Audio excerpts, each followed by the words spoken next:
आजकालच्या मुलांना ना काहीही सांगायची गरज नाही आहे. सो या आहेत ना तिच्या परीच्या सगळ्या फ्रेंड आहेत आणि 2-2, 3-3 वर्षाच्या आहेत. ही एक आहे मोठी, ती दुसरी का तिसरीला आहे, तेवढीच एक मोठी आहे यांच्यामध्ये. बाकी सगळे छोटे-छोटे पोरं आहेत. तरीसुद्धा त्यांना सगळं कळतं. सेल्फी काढताना कशा पोज द्यायचा, व्हिडिओ कसा बनवायचा, हे सगळं चाललेलं असतं त्यांचं संध्याकाळी खेळणं. तर या सगळ्या तिच्या फ्रेंड होत्या आणि छान खेळून झाल्यानंतर त्यांचं फोटोशूट चालला होता. तर ते झाल्यानंतर आहे ना आम्ही केक ऑर्डर करायला गेलो होतो, कारण माझ्या मोठ्या बहिणीचा होता बड्डे. तर मला ही डिझाईन खूप आवडली केकची आणि यावेळेस ना आम्ही वेगळ्या शॉपमध्ये गेलो होतो. प्रत्येक वेळेस आम्ही वेगळ्या ठिकाणाहून केक आणतो. या म्हणलं यावेळेस थोडंसं वेगळं काहीतरी बघू दुसऱ्या शॉपमधनं, टेस्ट कशी लागते त्याची.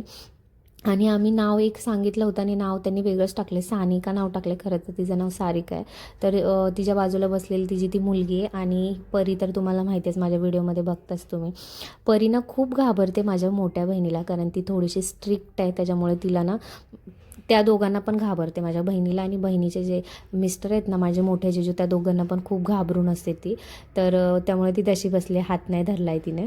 आणि सगळे ना आम्ही कोणाचा पण बड्डे असो पप्पांच्या घरी सेलिब्रेट करतो, सगळे होतो आम्ही. खूप मज्जा केली आम्ही.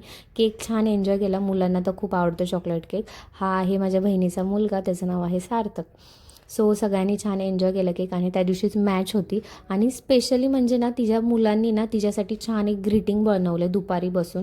आणि त्याच्यामध्ये माझी आई खूप छान आहे असं काय काय काय काय लिहिलं आहे तिने, ते छान जपून ठेवलं आहे. म्हणजे खूप मस्त आठवण आहे ही तिच्यासाठी.